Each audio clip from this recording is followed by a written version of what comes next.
ನಮಸ್ಕಾರ ಸ್ನೇಹಿತರೆ, grow Kannada YouTube ಚಾನಲ್ಗೆ ತಮ್ಮೆಲ್ಲರಿಗೂ ಮತ್ತೆ ಸ್ವಾಗತ. ನನ್ನ ಹೆಸರು ನಟರಾಜ್ ಮಾಡ್ಬೋದೆ ಅಂತ. ಈ SIP ಅಂದ ತಕ್ಷಣ ಸಿಸ್ಟಮೆಟಿಕ್ ಇನ್ವೆಸ್ಟ್ಮೆಂಟ್ ಪ್ಲಾನಿಂಗ್ ಸುಮಾರು ಜನ ಮಾಡ್ತಾ ಇರ್ತೀವಿ ನಾವು. ಸೊ ಏನಪ್ಪಾ ಅಂದ್ರೆ, ಯಾವ ಡೇಟ್ಗೆ ಸ್ಟಾರ್ಟ್ ಮಾಡ್ಬೇಕು, ಇದನ್ನ ಯಾವ ಡೇಟಿಗೆ ಸ್ಟಾರ್ಟ್ ಮಾಡಿದ್ರೆ ಜಾಸ್ತಿ ರಿಟರ್ನ್ ಬರುತ್ತೆ ಅಂತ ಹೇಳ್ಕೊಂಡು ಸುಮಾರು ಜನ ಸ್ಮಾರ್ಟ್ ಆಗಿ ಯೋಚನೆ ಮಾಡ್ಬಿಟ್ಟು ಈಗ ಏನಪ್ಪಾ ಅಂದ್ರೆ ಈ ಮಂತ್ ಎಂಡ್ಗೆ ಲಾಸ್ಟ್ ವೀಕಲ್ಲಿ ಇನ್ವೆಸ್ಟ್ ಮಾಡೋಣ, ಬಿಕಾಸ್ ಎಕ್ಸ್ಪೈರಿ ವೀಕ್ ಅದು, ಅಂದರೆ ಈ ಫ್ಯೂಚರ್ ಆ್ಯಂಡ್ ಆಪ್ಷನ್ಸ್ ಎಕ್ಸ್ಪೈರ್ ಆಗುತ್ತೆ ಆ ವೀಕಲ್ಲಿ. ಆ ವೀಕಲ್ಲಿ ಮಾಡಿದ್ರೆ ನನಗೆ ವಾಲಟಿಲಿಟಿ ಜಾಸ್ತಿ ಸಿಗುತ್ತೆ, ಕಡಿಮೆ ಪ್ರೈಸಿಗೆ ಸಿಗ್ಬೋದು ಅಂತ ಸ್ಮಾರ್ಟಾಗಿ ಯೋಚನೆ ಮಾಡೋರು ಇರ್ತಾರೆ.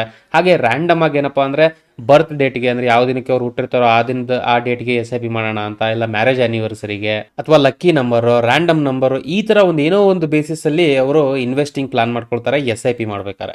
ಇವತ್ತಿನ ವಿಡಿಯೋದಲ್ಲಿ ನಾವು ಯಾವ ಒಂದು ಡೇಟಲ್ಲಿ ನೀವು SIP ನ ಮಾಡಿದ್ರೆ ನಿಮಗೆ ಬೆಟರ್ ಆಗಿರುತ್ತೆ, ಈ ಒಂದು ವಿಷಯವನ್ನು ನಾನು ರ್ಯಾಂಡಮ್ ಆಗಲ್ಲ, ಒಂದು ಪ್ರಾಪರ್ ಅನಾಲಿಟಿಕಲ್ ವೇಯಲ್ಲಿ ಒಂದು ಪ್ರಾಪರ್ ಆಗಿ ಅನಲೈಸ್ ಮಾಡಿ ನೋಡಿದಾಗ ಯಾವ್ಯಾವ ರೀತಿಯಲ್ಲಿ ನಮ್ಗೆ ಗೊತ್ತಾಗುತ್ತೆ SIP ಯಾವಾಗ ಮಾಡಿದ್ರೆ ಸರಿ ಅನ್ನೋ ಒಂದು ವಿಷಯವನ್ನ ಈ ಒಂದು ವಿಡಿಯೋ ಮೂಲಕ ನಾನು ನಿಮಗೆ ತಿಳಿಸ್ಕೊಡಕ್ಕೆ ಹೋಗ್ತಾ ಇದ್ದೀನಿ. ತುಂಬಾ ಇಂಟ್ರೆಸ್ಟಿಂಗ್ ವಿಡಿಯೋ ಇದು, ಕೊನೆಯವರೆಗೂ ನೋಡಿ.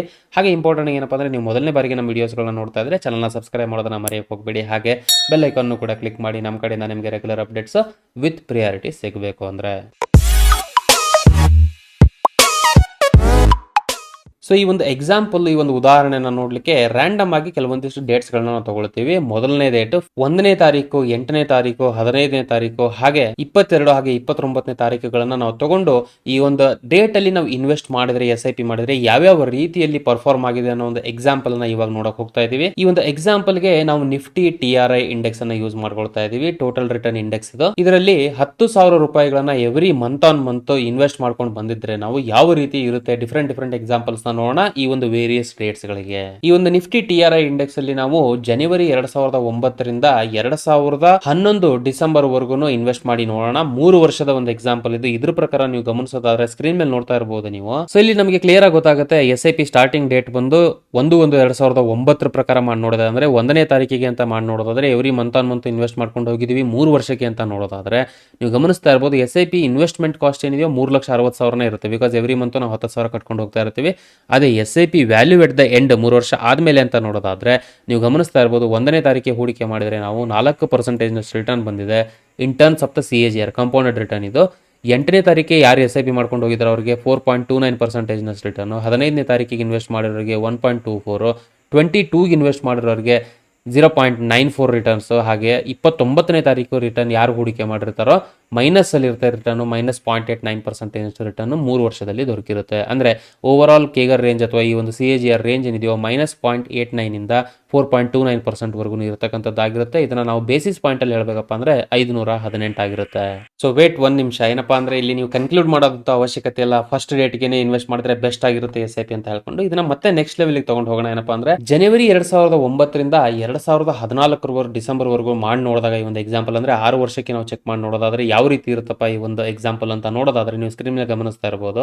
ಈ ಒಂದು ಎಕ್ಸಾಂಪಲ್ ಪ್ರಕಾರ ಸೇಮ್ ಎಕ್ಸಾಂಪಲ್ 10,000 ರೂಪಾಯಿನ ನಾವು ನಿಫ್ಟಿ TRI ಇಂಡೆಕ್ಸ್ ಅಲ್ಲಿ ಜನವರಿ 2009 ರಿಂದ ಡಿಸೆಂಬರ್ 2014 ವರೆಗೂ ಹೂಡಿಕೆ ಮಾಡಿ ನೋಡಿದಾಗ ಡಿಫ್ರೆಂಟ್ ಇನ್ವೆಸ್ಟ್ಮೆಂಟ್ ಡೇಟ್ಗೆ SIP ಡೇಟ್ಗಳಿಗೆ ಬೇರೆ ಬೇರೆ ರೀತಿಯಾದಂತಹ CAGR ಕೊಟ್ಟಿದೆ. ಬಟ್ ಅಂತ ಮೇಜರ್ ಡಿಫರೆನ್ಸ್ ನಮಗೆ ಇಲ್ಲಿ ಕಾಣಿಸ್ತಾ ಇಲ್ಲ. ಅಂದ್ರೆ 1/1/2009 ರಿಂದ ಸ್ಟಾರ್ಟ್ ಮಾಡಿರ್ತಕ್ಕಂಥ SIP ಗೆ 17.56% ನಷ್ಟು ಕಾಂಪೌಂಡೆಡ್ ರಿಟರ್ನ್ ಕೊಟ್ಟಿದ್ರೆ, 29/1/2009 ಸ್ಟಾರ್ಟ್ ಮಾಡಿರ್ತಕ್ಕಂಥ SIP ಗೆ 15.86% ರಿಟರ್ನ್ ಕೊಟ್ಟಿರುತ್ತೆ ಓವರ್ ಆಲ್ ಈ ಒಂದು ಇಂಡೆಕ್ಸ್. ಸೊ CAGR ರೇಂಜ್ ಏನಿದೆ ಇದು 15.86% ಇಂದ 17.56%. ಇದರ ಬೇಸಿಸ್ ಪಾಯಿಂಟ್ ಅಂತ ನೋಡೋದಾದ್ರೆ 170 ಆಗಿರುತ್ತೆ. ಸೊ ಇದೇ ಒಂದು ಸೇಮ್ ಎಕ್ಸಾಂಪಲ್ ನಾವು 9 ವರ್ಷಕ್ಕೆ ಹೂಡಿಕೆ ಮಾಡಿ ನೋಡೋದಾದ್ರೆ, ಅಂದ್ರೆ total 10,000 every month on month 2009 ಜನವರಿಯಿಂದ ಡಿಸೆಂಬರ್ 2017 ವರೆಗೂ ನಾವು ಮಾಡಿ ನೋಡ್ತೀವಪ್ಪ ಅಂತ ನಂಗಿದ್ರೆ ನೀವು ಗಮನಿಸ್ತಾ ಇರಬಹುದು, ಅಂತ ಒಂದು ಮೇಜರ್ ಡಿಫರೆನ್ಸ್ ಏನು ಕಾಣಿಸ್ತಾ ಇಲ್ಲ. ಇನ್ಫ್ಯಾಕ್ಟ್ ಬೇಸಿಸ್ ಪಾಯಿಂಟ್ ಬಂದು ಬರೀ 67 ಆಗಿರುತ್ತೆ ಇಲ್ಲಿ. ಸೊ 1ನೇ ತಾರೀಕಿಗೆ ಯಾರು SIP ಮಾಡಿರ್ತಾರೋ ಅವ್ರಿಗೆ 12.52% ರಿಟರ್ನ್, ಹಾಗೆ 29ನೇ ತಾರೀಕು ಯಾರು ಹೂಡಿಕೆ ಮಾಡಿರ್ತಾರೋ ಅವ್ರಿಗೆ 13.15% ರಿಟರ್ನ್ ಅನ್ನ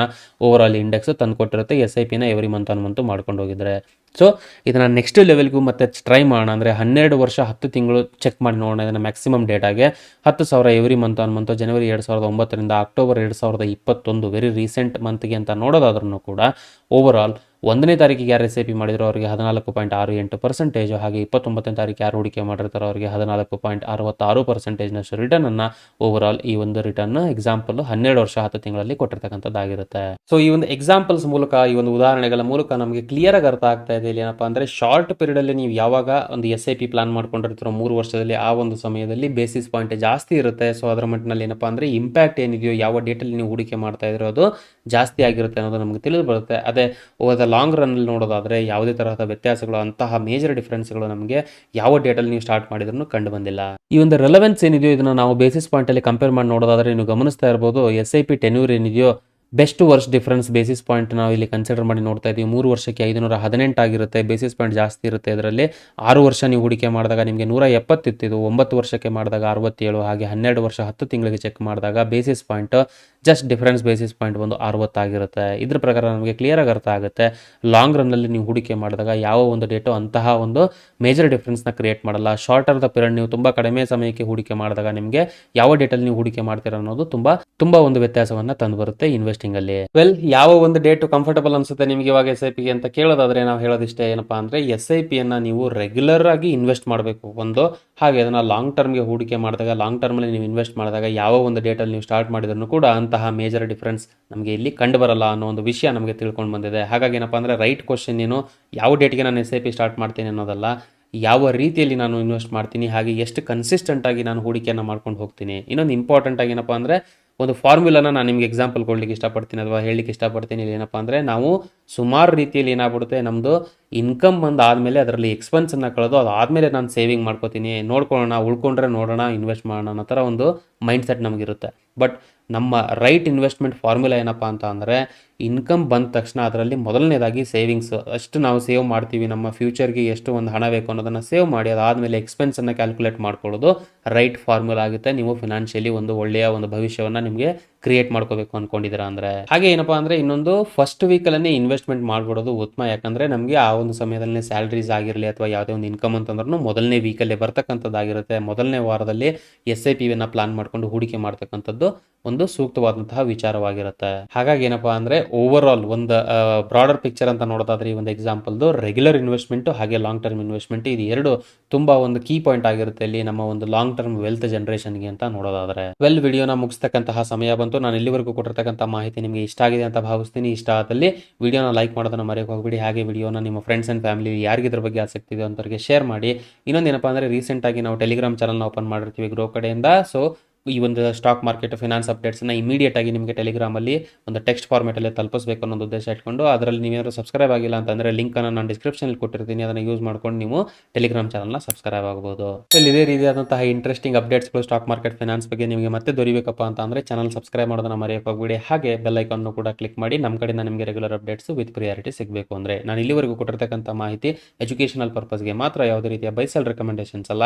ಯಾವುದೇ ಹೂಡಿಕೆಯನ್ನು ಮಾಡೋದಕ್ಕಿಂತ ಮುಂಚೆ ಪ್ರಾಪರ್ ಆಗಿ ಅನಲೈಸ್ ಮಾಡಿ ಡಿಸಿಷನ್ ತಗೊಳ್ತಕ್ಕದ್ದು. Because stock market are mutual funds investments are subject to market risk. ಇಷ್ಟು ಹೇಳ್ತಾ ಈ ವಿಡಿಯೋನ ಇಲ್ಲಿಗೆ ಮುಗಿಸ್ತಾ ಇದ್ದೀನಿ. ಮತ್ತೆ ನಿಮಗೆ ನೆಕ್ಸ್ಟ್ ಇನ್ನೊಂದು ಇಂಟ್ರೆಸ್ಟಿಂಗ್ ವಿಡಿಯೋದಲ್ಲಿ ಸಿಗಕ್ಕೆ ಹೋಗ್ತಾ ಇದ್ದೀನಿ. ಅಲ್ಲಿವರೆಗೂ ಜೈ ಹಿಂದ್.